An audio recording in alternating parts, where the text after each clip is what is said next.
இந்த 27வது சங்கீதத்தின் மூலமாய் கர்த்தர் நம்மோடு பேசுவாராக.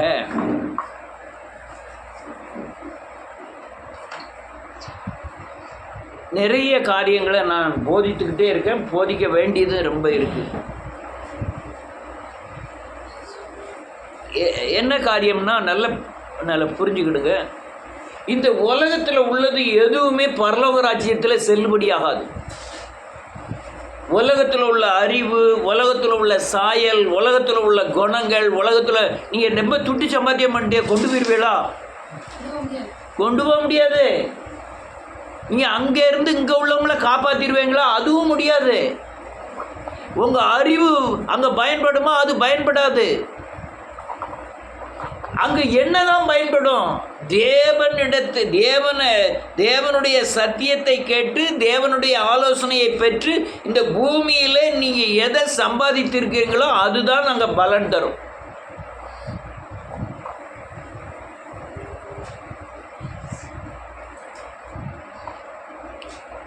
நம்ம சரீரம் பூமிக்குரியது, அது பூமியை நோக்கி இழுக்கிறது.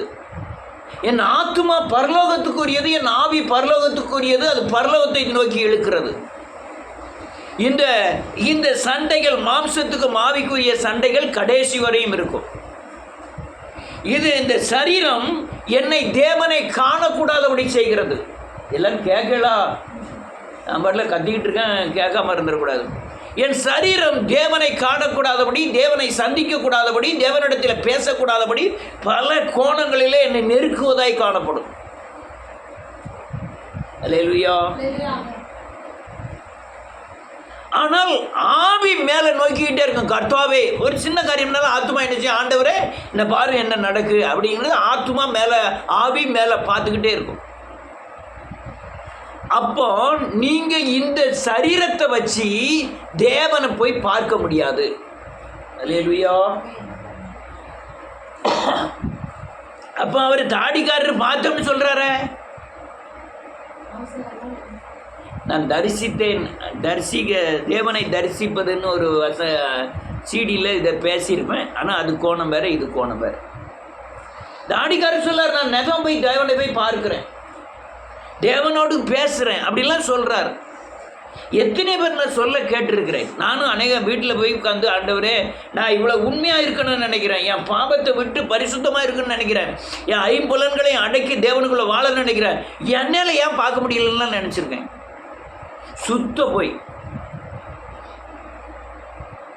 சுத்த அநேகரை ஏமாற்றக்கூடிய ஒரு வழி நான் போய் தேவனை பார்த்தேன் என்பதுதான் இந்த கண்ணில். அல்லேலூயா. இந்த கண்ணுனால அவரை பார்க்க முடியாது. இந்த சரீரத்தை நீங்க ஒடுக்கி அவமானம், நிந்தை, நெருக்கம் எல்லாம் ஏற்றுக்கொண்டு ஆவியில உள்ள இருக்கிற மனுஷன்ல நீங்க பலப்பட்டாதான் இந்த உள்ள மனுஷன் படி உங்களால பார்க்க முடியும். அல்லேலூயா. ரைட், எல்லாம் இங்க பாருங்க.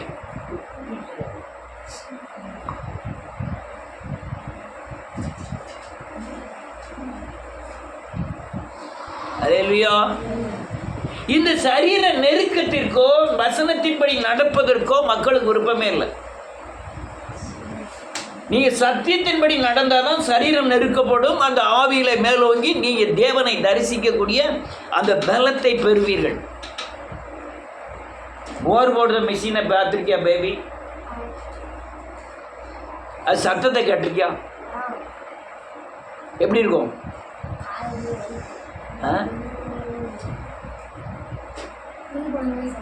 ஒரு 3 நாள் போட்டிருக்க இடத்தெல்லாம் பார்த்துருக்கியா? 2 நாள் 3 நாள் போட்டுக்கிட்டே இருப்பாங்க. அந்த தெருக்காரங்களே உறங்க முடியாது, கரகாரன்னு போட்டுக்கிட்டே இருப்பாங்க. அல்லேலூயா. ஆனால் அதில் ஒரு பையனை பார்க்கலாம், 2-3 பையங்களை பார்க்கலாம். குளிச்சு 10 நாள் இருக்கும். டவுசரும் சட்டையும் போட்டிருப்பான். அந்த டவுசரும் சட்டையும் பார்த்தீங்கன்னா பயங்கர அழுக்காக இருக்கும். எண்ணெய், ஆயில் கீழ் எல்லாமே இருக்கும். அதுக்குள்ளே ஒருத்தன் சோறு பொங்கிக்கிட்டு இருப்பான். அதுக்குள்ள ஸ்டவ் வச்சு சோறு பொங்கிட்டு இருப்பான். அதே வண்டியில் கொஞ்சம் போல இடம் கிடக்கும், அதில் ஒருத்தன் உறங்கிட்டு இருப்பான். இல்லைன்னா வண்டிக்கு அடியில் போய் உறங்கிக்கிட்டு இருப்பான்.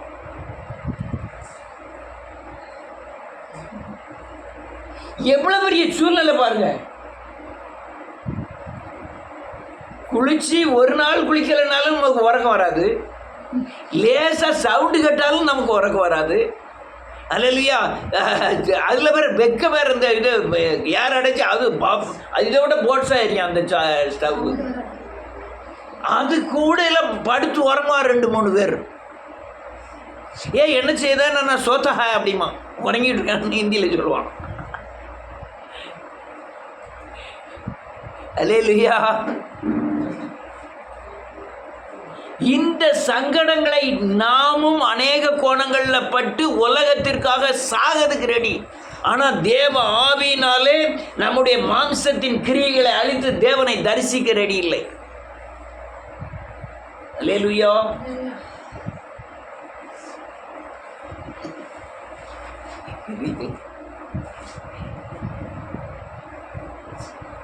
பெரிய சங்கடம் தான். என்னன்னு கேட்டால் அங்கே சோறு பண்ணுதுன்னா அப்படியே எல்லோரும் அங்கே பார்த்துக்கிட்டு, இங்கே ஒரு ஆள் பிள்ளையை தூக்கிட்டு வந்தோன்னா பிள்ளையே இப்படி பார்த்து அங்கே பார்த்து முடிச்சு அதுக்கப்புறம் அல்லேலூயா. ரைட். இந்த நீங்கள் நான் டைவர்ட் ஆகக்கூடாது இயேசு நாமத்தினாலே.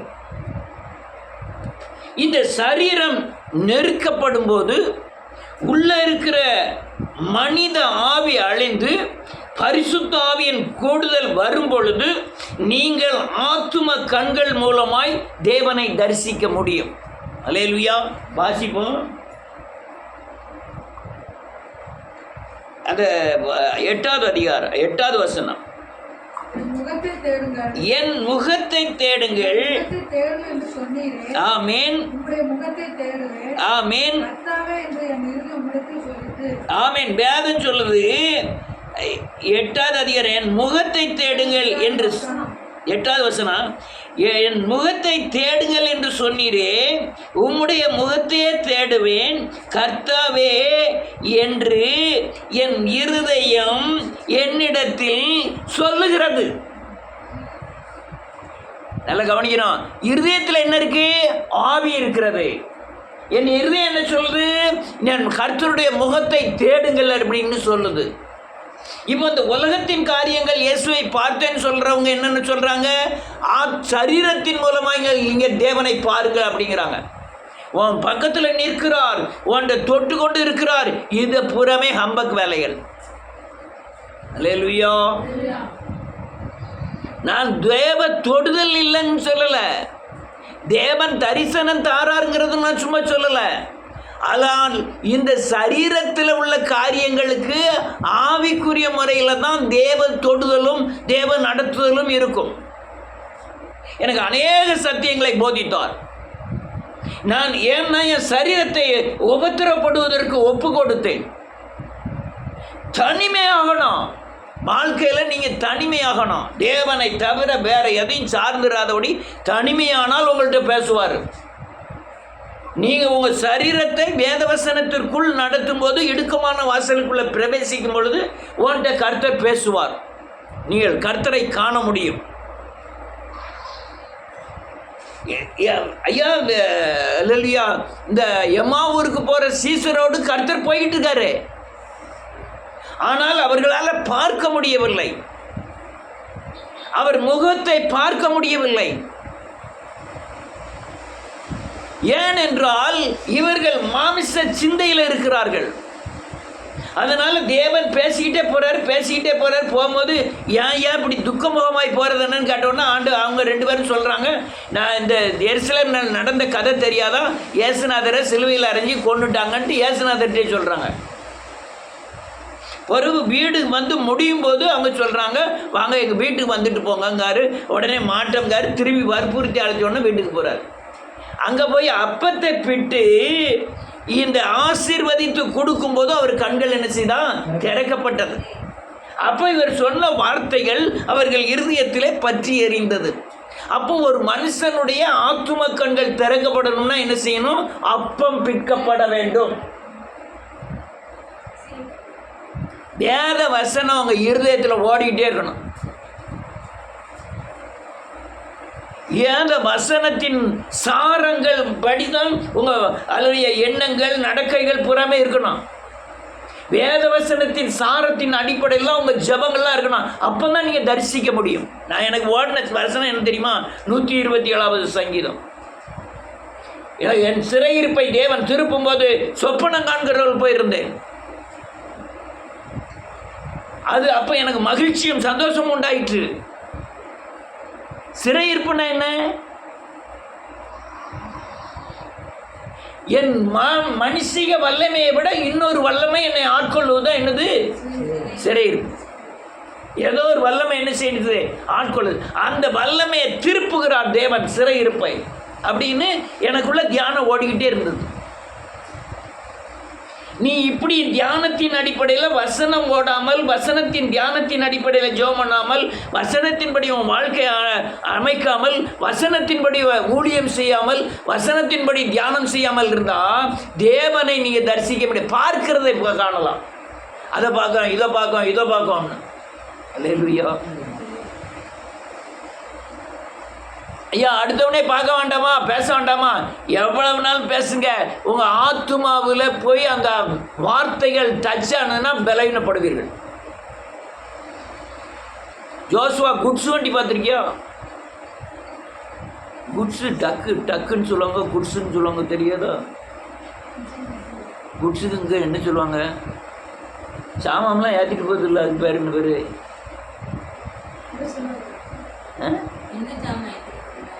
ட்ரெயினில் சரக்கு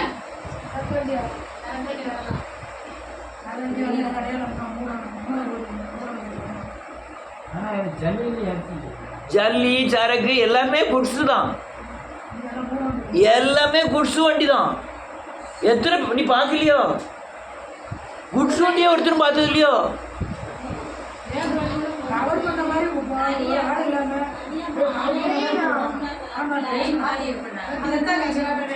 நான் பிளேன்னா சொல்லுதேன்.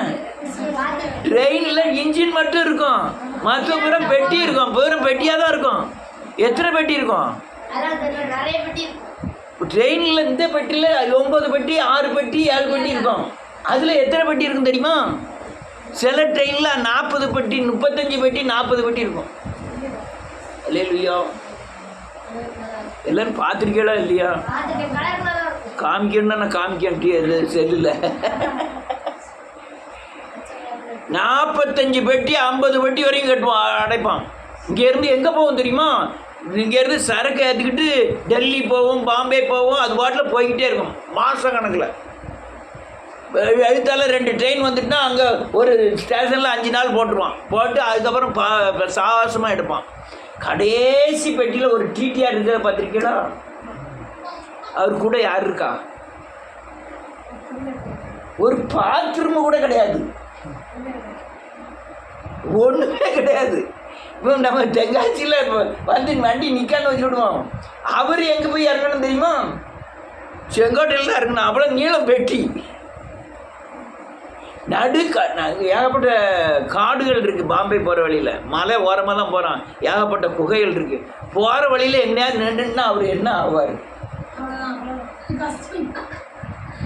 டக்குன்னு ஸ்டேஷனில் போய் வண்டி நின்னா ஓடி போய் டீ வாங்கி குடிக்க, வடை வாங்கி குடிக்க, சாப்பிடும், சாப்பாடு வாங்க. அவர் எங்கே போய் வாங்குவார்? வீட்டில் இருந்து ஒரு தூக்கு பண்ணி கொண்டு வந்துருப்பார். அந்த தூக்கு பண்ணில் சாப்பாடு வச்சுப்பார். அல்லேலூயா. இவர் எங்கேயாவது இறங்கணும்னா ஸ்டேஷனில் அவர் அந்த இடத்துல வேலையை விட்டு அடுத்த ஆள் வரப்போகுதுன்னா இந்த வண்டி அங்கே செங்கோட்டையில் போய் நிற்கும். எங்கள் இன்ஜின் அது வால் இருக்குல்ல முன்னி, அது தெங்காசியில் நிற்கும். அப்போ தான் இறங்கி ஒரு ஆள் ஏறிக்கணும். எத்தனை நாள் வேலை பார்ப்பார் தெரியுமா? டெய்லி அவருடைய வேலை அதுதான். இன்ஜினில் அந்த டிடிஆர் என்ன வச்சுருப்பார்? அவருக்கு துணை ஒரு சிவப்பு கொடி, ஒரு பச்சை கொடி, ஒரு லைட்டு. ராத்திரி போல் பார்த்தீங்கன்னா ஒரே ஒரு லைட் எரியும், ஒரு ஃபேன் இருக்கும், பின்னால் ஏற்று பார்த்தாருன்னா பூரா காடாக இருக்கும். அவருடைய வாழ்க்கை அப்படி. யார்ட்டையும் பேச்சு கிடையாது. யாருக்கு இப்போவாது செல் வந்திருக்கு, செல்லில் நம்ம படமாவது பார்த்துட்டு உட்காந்துருப்பாருன்னு வைங்களேன். அப்போ செல்லு கிடையாது. இப்போ வாக்கி டாக்கி இருக்குது. டக்குன்னு மேலே இன்ஜினில் உள்ளவர்கிட்ட சொல்லிக்கலாம், ஐயா நான் ஸ்டேஷனில் இறங்கினா இந்த வாழை கொண்டு போய் அந்த ஸ்டேஷன்கிட்ட நிப்பாட்டுங்கன்னா அவர் நிப்பாட்டுவார். அங்கே போய் அவர் வாழை அங்கே இறங்கியிருக்கும், ஓடி போய் அங்கே போய் டீ குடிச்சிட்டு ஓடியாரணும். அல்லேலூயா. உயிர் வயிற்று கழுவுறதுக்காக அப்படி இருக்காங்க. ஒரு பெண் பார்த்தாங்க கேரளாவில் நினைக்கிறேன், 65 வயசு 70 வயசு ஆகுது. காட்டில் குச்சில் கட்டி பல வருஷம் ஒத்தையில் இருக்கு. ஒரு பொம்பளையால் மட்டும் அங்கே சிங்கம் இருக்குது, புலி இருக்குது, எல்லாம் இருக்குது. என்னமான்னு கேட்டவுடனே அது சொல்லுது, என்னையெல்லாம் ஒன்றும் செய்யாது, சிங்கம் அது பாட்டில் போயிடும், என்னை பார்த்த உடனே ஒன்றுமே செய்யாது, அது பாட்டில் போகும். யார்கிட்ட பேசுது, யார்கிட்ட இருக்குது? சந்திர மண்டலத்துக்கு போகிறான், ஒரே ஆள் போகிறான். முதல்ல குரங்க வச்சு விட்டான், பிறகு ஒரு ஆளை மட்டும் விட்டான். எத்தனை மாதம் அங்கே உள்ளே இருக்குன்னு தெரியுமா? ஆனால் நமக்கு காலே பிரதர் கூட இல்லைனால முடியல, காலே பிரதருக்கு மெர்சியமாக இல்லாமல் முடியல. நம்ம சார்ந்தவர்கள் யாராவது சார்ந்து வாழ்க்கையை நடத்த நினைக்கிறோம். ஆனால் தேவனோடு வாழ்கிற வாழ்க்கை இல்லை. நீ இன்ஜினில் போகிறவன் ஒரு கிறிஸ்தவனாக இருந்தான்னா அவன் துணை யார் தெரியுமா? இயேசுநாதர், பைபிள். சந்திரமண்டலத்துக்கு போகிறான், அவன் துணை யார் தெரியுமா? பைபிள். ஆனால் கிறிஸ்தவனாக இருக்கவன் தேவனை தரிசிக்கணும்னு நினைக்கிறான், ஆனால் பைபிளை துணையாக கொள்ள மாட்டேங்கான். ஆண்டவரை துணையாக வைக்க மாட்டேங்கான். ஆண்டவரை தரிசிக்கணும்னு நினைக்கிறான், இந்த கண்ணில் தரிசிக்கணும்னு நினைக்கிறான். நல்ல கேளுங்க, இந்த பூமியில் உள்ளது பரலோக ராஜ்யத்துக்கு செல்லுபடியாகாது. இங்கே உள்ளது அங்கே போக முடியாது, அங்கே உள்ளது இங்கேயும். 2 பேருக்கு நடுவில் பெரிய பிளவு இருக்குது, கொண்டெல்லாம் போக முடியாது. அப்போ இயேசுநாதர் உருவம் எப்படி போயிருக்கோம்? போகாது. ஆமென். இயேசுநாதருடைய உருவம் இங்கே உள்ளது அல்ல, உருவம் அங்கே உள்ளதுனால இயேசுநாதர் உருவம் போகும், நம்ம உருவம் என்ன செய்யாது? போகாது. ஆனால் இயேசுநாதர் உருவம் போகும், ஆனால் இந்த பூமியில் வாழும்போது இருந்த உருவம் பரலோக ராஜ்யத்துக்கு போவது. ஏன்னா அது மனுஷ சாயல். அவர் மனுஷ சாயல் ஆனார், அது பாவ சாயல், அது பாவ சாயல் ஆனார். ஆனால் அது களைந்து போடப்படும். உங்களுடைய சரீரமும் பரலோகத்துக்கு போவாது. ஒரு நொடியில் நீங்கள் என்ன ஆவீர்கள்? மர்மம் ஆவீர்கள். அப்போ தேவனுடைய முகத்தை தேடுவதற்கு நான் தேவனை போல என்ன செய்ய வேண்டியது இருக்கு? ஆகணும். அல்லேலூயா. எவ்வளவு தூரம் நீங்க மறுரூபமாகிறீங்களோ அவ்வளவு தூரம் தேவ சத்தத்தை கேட்க முடியும், தேவ ரூபத்தை நீங்கள் ஆத்தும கண்களில் தரிசிக்க முடியும். இதெல்லாம் நான் வெளியே போயெல்லாம் அந்த சத்தியத்தை சொல்ல முடியாது, யாரும் ஏற்றுக்கிட முடியாது மாட்டாங்க, தெரியவும் செய்யாது. கேட்கலாம் இல்லையா? அந்த நீங்க இயேசுவை போல மாற மாற தனிமையாவீர்கள். இயேசுவை போல மாற மாற இந்த உலகத்தின் சக்தியை நம்புவதை காட்டிலும் தேவனை நம்ப ஆரம்பிப்பீங்க. இயேசுவை போல மாற மாற தேவ சாயல் உங்க முகத்துல காணப்படும். அல்லேலூயா. தேவன் சொல்லுங்க, தேவனுடைய பிரகாசத்தின் ஒளி என் மேல் பிரகாசித்து இருளுள்ள ஜனங்கள் மேல் காணப்படும். என்ன சொன்ன? சொன்னதே சொல்லுமா?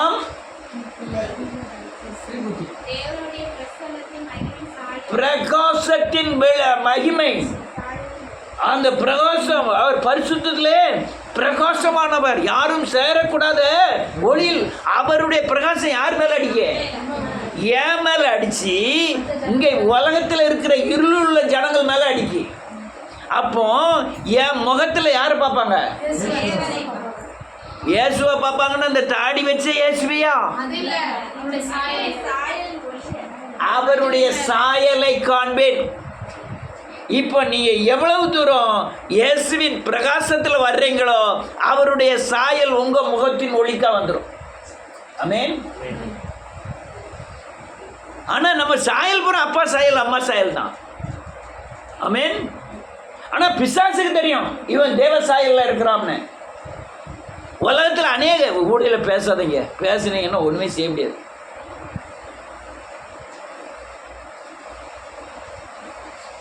பிசாசின் சாயல்ல இருந்தீங்கன்னா அல்லையா, தேவ சாயல்ல இருந்தீங்கன்னா பிசாசு கரெக்டா கண்டுபிடிச்சு விடுவான்.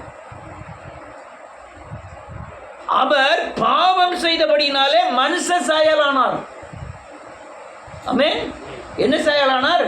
ஆனால் அவர் சிலுவையிலே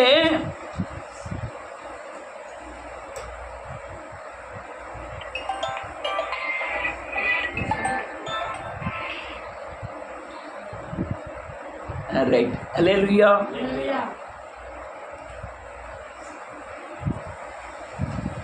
பெரிய 50 பேர் இருக்க மாதிரி தான். இங்கே ஒன்று, இங்கே ஒன்று, இங்கே 4.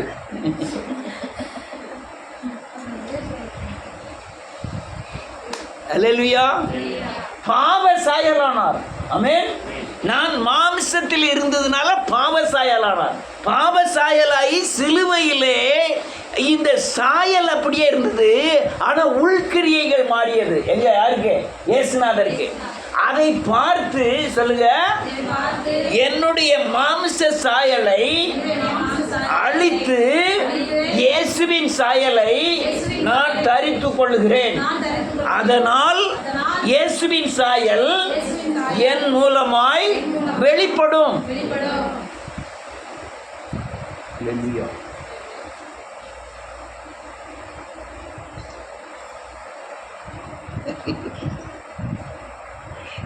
இயேசுவின் நாமத்தினாலே வாசிப்போம். 9வது வசனம்.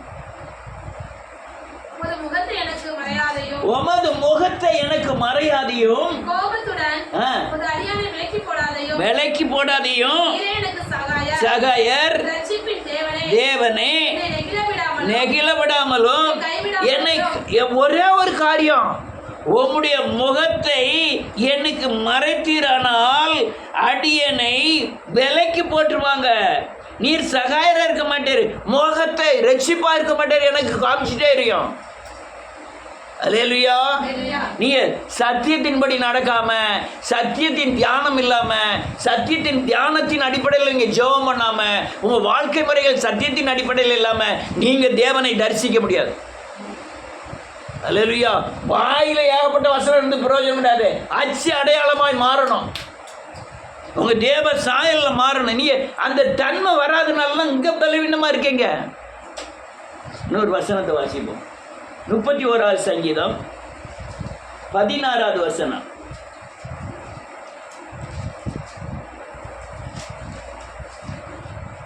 அடுத்த பட்ச பக்கம் தானே, என் சத்துரு பிரகாசிக்க பண்ணி. ஆமென். ஆமென். ஊழியக்கார மேல பிரகாசிக்க பண்ணி கிருபையினால என்ன ரட்சியும். அல்லேலூயா. அவர் பிரகாசிக்க பண்ணுவார். அல்லேலூயா. நன்றியோடு. ஆனால் நன்றியோடு கூட துதிக்கிறேன்.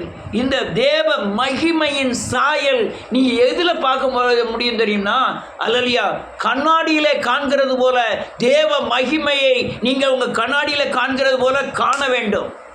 அல்லேலூயா. அப்படி நீங்கள் உங்களுக்கு தெரியணும். நான் எவ்வளவு முன்னேறி இருக்கேன், எவ்வளவு தேவ சத்தியங்களை கைக்கொள்கிறேன், இயேசுவை போல எவ்வளவு மாறி இருக்கேன் அப்படின்னு உங்களுக்கு தெரியணும். அல்லேலூயா. நீங்கள் தேவ சமூகத்தில் பலவீனமாக இருந்தால் உங்கள் தரிசனத்தின் திட்டங்கள்லேருந்து இழந்து போகிறீர்கள், உங்கள் சாயலை இழந்து போகிறீர்கள். நீங்கள் அடுத்த சத்தியம் என்னங்கிறத புரியக்கூடிய அளவுக்கு வளரணும். ஒரு அதிகாரத்தை வாசிக்கணும்னா அதிகாரத்துக்குள்ள உள்ள பிரகாசம் உங்க முகத்தின் இயேசுவின் சாயலுக்கு கொண்டு வரணும். ஒரு அதிகாரத்தை நம்ம கேட்கிறோம்னா அந்த வசனம் உங்களுக்குள்ள கிரியை செய்து இயேசுவின் சாயல் அந்த வசனத்தின் மூலமாய் பார்க்கணும். நீங்க அப்படி பார்த்தாதான் உங்க முகம் இயேசுவின் சாயலுக்கு ஒப்பாய் மாறும். இன்னொரு வசனத்தை வாசிப்போம். 80வது சங்கீதம் 3வது வசனம் 7வது வசனம்.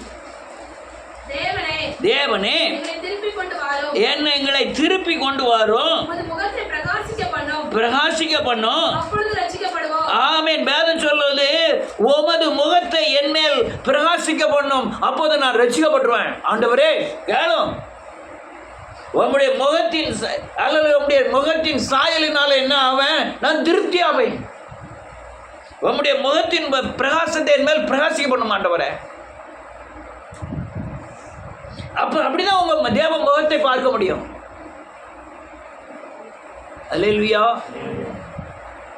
தேவனை பார்க்கணும், தேவன்கிட்ட பேசணும், தேவன்கிட்ட நடக்கணும். சொல்லுங்க,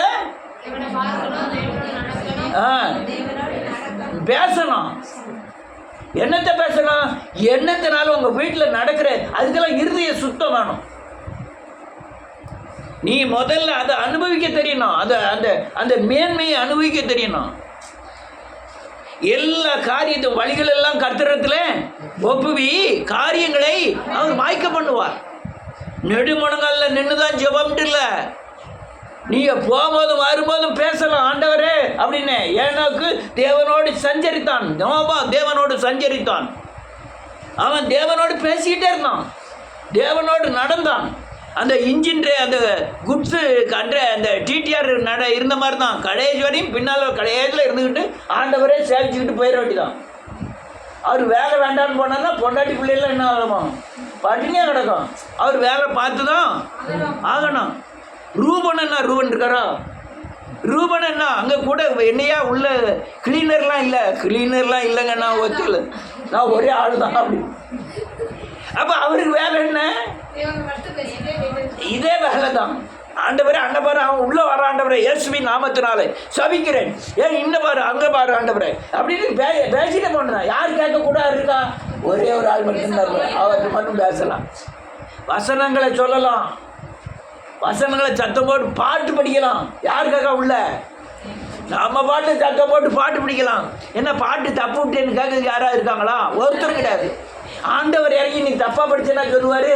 சொல்ல மாட்டாரு. நம்ம பாட்டுல ஆண்டவரோடு, இதுதான் தேவனோடு சஞ்சரித்தல். இதுதான் தேவனோடு.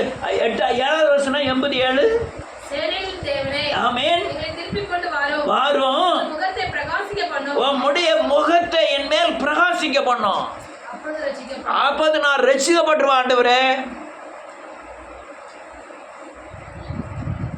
அல்லேலூயா. நல்ல கேளுங்க.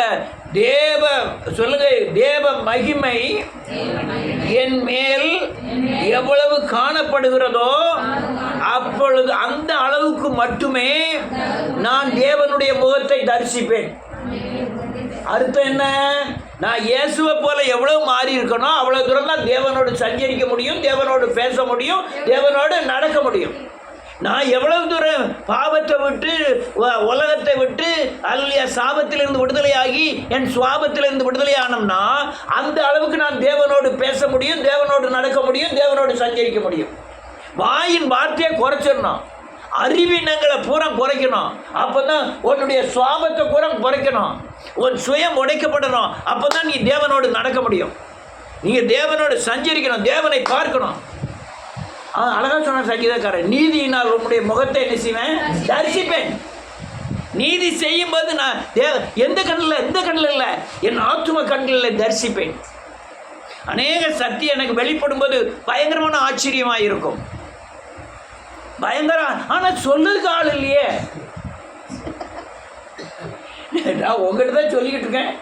ஆனாலும் சிலர் ஜீரணிக்க முடியல, அனைவரால் கேட்க முடியல, அனைவரால் புரிந்து கொள்ள முடியல இந்த சத்தியங்களை. இதுதான் எழுப்புதல் சத்தியங்கள். தேவனோடு சஞ்சரிக்கணும், தேவனோடு நடக்கணும். அல்லேலூயா. சொல்லுங்க, மகிமையின் மேல் மகிமை அடைந்து வெளி மனிதனை வசனத்தின் இயேசுவின் சாயலில் மாறும் பொழுது உள் மனிதன் கர்த்தராகிய இயேசு கிறிஸ்துவின் முகத்தை தரிசிப்பான். திரும்ப சொல்ல, வெளி மனுஷன் அல்லேலூயா வேத வசனத்தின்படி அழிக்கப்பட்டு உள் மனுஷன் வல்லமையாய் பலப்படும் போது அவன் ஆண்டவரோடு பேசுவான், அவன் ஆண்டவரை தரிசிப்பான். அல்லேலூயா. இப்போ நம்ம நன்றியோடு கூட துதிக்கிறேன் இயேசுவின் நாம. எவ்வளவு தூரம் தேவனோடு சஞ்சரிக்கீங்களோ, தேவனோடு சஞ்சரிக்கீங்கன்னா என்ன அர்த்தம்? இவரை எதிர்த்தால வந்து மாட்டிக்கிட்டா, இவரை எதிர்த்தால வந்து மாட்டிட்டு இது சஞ்சரிக்கணும் என்ன அர்த்தம்? ஒரு இப்போ நான் ரூபனை பற்றி சொன்னோம்ல, அதே காரியம் உங்கள் வீட்டில் நடக்கணும். அதே காரியம் கொத்தனார் வேலை பார்த்துக்கிட்டு இருக்கும் போதே யாரோடு பேசணும்? தேவனோடு பேசணும். நீங்கள் சத்தம் போட்டு பேசினா பைத்தியம் பண்ணுவான். பைத்தியம் நினைச்சாலும் பரவாயில்ல, நம்ம பாட்டில் வேலையை பார்த்துக்கிட்டு பையன் முடங்கிக்கிட்டே இருக்கலாம். வசனத்தை முறுமுறுக்கணும். வசனத்தை இருதயத்தில் வச்சு முறுமுறுத்துக்கிட்டே இருந்தீங்கன்னா அதுக்குண்டான பதில்கள் பல கோணத்தில் உங்கள் இருதயத்தில் தோன்றும். நீ உலக கதையிலே இருந்துட்டீங்கன்னா எப்படி ஒன்றுமே செய்ய முடியாது. உலக நஷ்டம், அவமானம், நிந்தை, நெருக்கம். இன்னொன்று சொல்லிட்டா, நீங்கள் கிறிஸ்துக்குள்ளே வந்தீங்கன்னா உங்களுக்கு அநேக நெருக்கங்கள் வரதான் செய்யும், அநேக அவமானம் வரதான் செய்யும். தூக்கி தூரப்பட்டு வசனத்தை மையமாகிங்க. வச்சேன்னா உங்கள் வாழ்க்கையில் அநேக நேரம் சந்தோஷமாக வாழ்க்கை ஆயுசு நாட்களே உங்களுக்கு பெறுவோம். நீங்கள் பூமியில் எவ்வளவு சமாதானமாக சந்தோஷமாக இருக்கீங்களோ அதில் உங்கள் ஆயுசு நாட்கள் பெறுவோம். சஞ்சலமும் துக்கமும் உங்கள் ஆயுசு நாட்களை குறைச்சிரும். அல்லேலூயா. தேவனுடைய முகத்தின் பிரகாசம் உங்களுக்குள்ளே வரும்போது, அந்த 127 சங்கீதத்தை பார்க்கும்போது புறஜாதிகள் சொல்லுவார்களாம், இவர்களோடு தேவன் இருக்கிறாருன்னு. சிறையிருப்பை திருப்பும்போது நான் எப்படி இருந்தேன்னா சொப்பனம் காண்றவரை போல இருந்தேன். அந்த காரியம் சொப்பனம் என்னன்னா அது பயங்கரமாக மாற்றம்னு அர்த்தம். நேற்று சிறைச்சாலைக்குள்ள இன்னைக்கு எங்கே இருக்கான்? அதிபர் ஆகிட்டான். அது சொப்பனம் காண்றது போல மாறிடும். நீ தேவனோடு சஞ்சரிக்கணும், தேவனோடு நடக்கணும், தேவனை பார்க்கணும், கூட நிற்கிற மாதிரியே பேசிட்டு போனோம். அல்லலியா. அநேக வசனத்தின் அடிப்படையில் உங்கள் இருதயத்தின் தியானமும் அல்லலியா இருதயத்தின் யோசனையும் வசனத்தின் அடிப்படையில் இருக்கணும். அப்போ தான் உங்களுக்கு அநேக காரியங்களுக்கு ஆலோசனை கிடைக்கும். அநேக காரியங்களை நம்ம முடிவெடுக்க முடியாமல் இருப்பாங்க. நீங்கள் அநேக வசனங்களை உங்களுக்கு தியானத்தில் இருந்தீங்கன்னா அந்த காரியத்திற்கு இருக்க முடிவு அந்த வசனத்தின் மூலமாக உங்களுக்கு வெளியே வந்துடும். அதுதான் தரிசித்தல், தேவனை தரிசிக்கிற காரியங்கள். இல்லைன்னா நீங்கள் மாம்சத்தின் அடிப்படையில் முடிவு எடுப்பீர்கள். உலகத்தில் தேவனை தரிசிக்கணும், தேவனை பார்க்கணும், தேவனோடு நடக்கணும், தேவனோடு பேசணும். ஒரே ஒரு வசனத்தை வாசிப்போம். வெளியே உள்ள வசனம், வெளிப்படுத்தின விசேஷம் 22வது அதிகாரம்.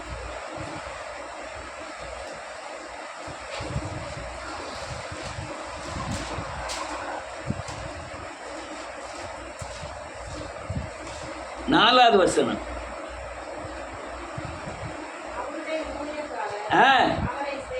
சேவித்து ஆமென் இருக்கும். இன்னொரு வசனத்தை வாசிக்கணும். 1வது அதிகாரம், வெளிப்படுத்தின விசேஷம் 1வது அதிகாரம்.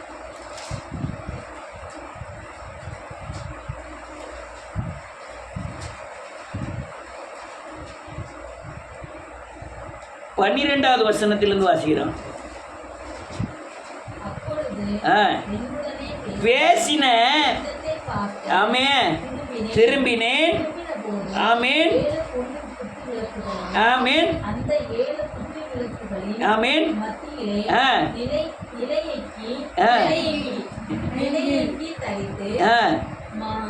மார்பர்கே பொற்கச்சை கட்டியிருந்த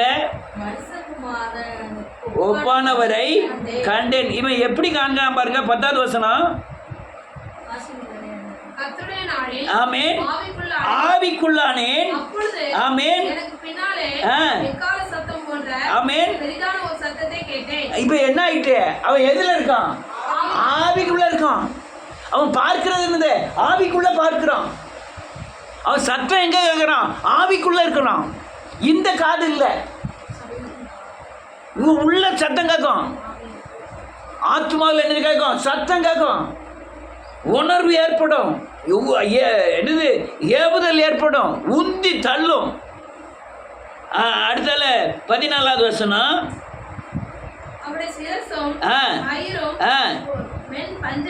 ஆமென் ஆமென் இருந்தது. ஆமென், அக்கினி ஜுவாலை போல் இருந்தது. ஆமென் ஆமென் போல் இருந்தது. அவருடைய சத்தம் பெருவெள்ளத்து இரைச்சலை போல் இருந்தது. தமது வலது கரத்திலே ஆமென் 7 நட்சத்திரங்களை ஏந்தி கொண்டிருந்தார். ஆமென். அவர் வாயில் இருந்து இருபுறமும் கருப்புள்ள பட்டயம் புறப்பட்டது. அவருடைய முகம் தலைமையை பிரகாசிக்கிற போல் இருந்தது. நான் அவரை கண்டபோது ஆமென் செத்தவனைப் போல பாதத்தில் விழுந்தேன். அப்பொழுது அவர் வலது கரத்தை ஆமென் என் மேல் வைத்து நோக்கி பயப்படாதே. முந்தினவரோ ஆமென் பிந்தினவரோ உயிருள்ளவருமாய் இருக்கிறேன். போதும். இவன் கண்டது கேட்டது எல்லாமே ஆவிக்குள்ளானவர். அவர் நீ ஆவிக்குள்ள தன்மைக்கு, மகிமையின் தன்மைக்கு, பிரசன்னத்தின் தன்மைக்கு உள்ள வந்தாதான் இந்த சத்தத்தை கேட்க முடியும், இந்த நடத்துதலை பெற முடியும், தேவனை பார்க்க முடியும். இந்த உலகத்தை நீங்க ஜெயிக்கிறதுக்கு வழி இது இந்த ஒரு வழியை தவிர வேற எந்த வழியும் இல்லை. ஞானங்கள்லாம் தோற்று போக. உங்க ஞானத்துக்கும் கிறிஸ்துவ ஞானத்துக்கும் சம்மந்தம் கிடையாது. நான் அவ்வளோ படிச்சிருக்கேன், இவ்வளோ படிச்சிருக்கேன், படிப்புக்கும் கிறிஸ்துவத்துக்கும் சம்மந்தமே கிடையாது. அந்த நல்ல காட்டுக்கணுங்க, அழகுக்கும் படிப்பு, இந்த உலக திறமை எதுவுமே கிறிஸ்துவத்துக்கு ஒத்து வராத ஒரு காரியங்கள். அல்லேலூயா. அதெல்லாம் தேவ சத்தம் யாருக்கு கேட்கும்? நீங்க ஆவிக்குள்ளானா அப்பதான் கேட்கும். அல்லேலூயா. அது மேன்மையான ஒரு அனுபவம், பரலோக ராஜ்யத்தின் அனுபவம். நீங்க பரலோகத்தில் உள்ள வாழ்ற வாழ்க்கையின் அனுபவங்கள். அல்லேலூயா. அது உன்னதமான மிதக்கிற அனுபவம். அது அதை பெறதுக்கு நீங்கள் முயற்சி பண்ணணும். முயற்சி பண்ணீங்கன்னா இந்த உலகத்திலே கிடைக்கக்கூடாத ஒரு பயங்கரமான ஒரு ஆசை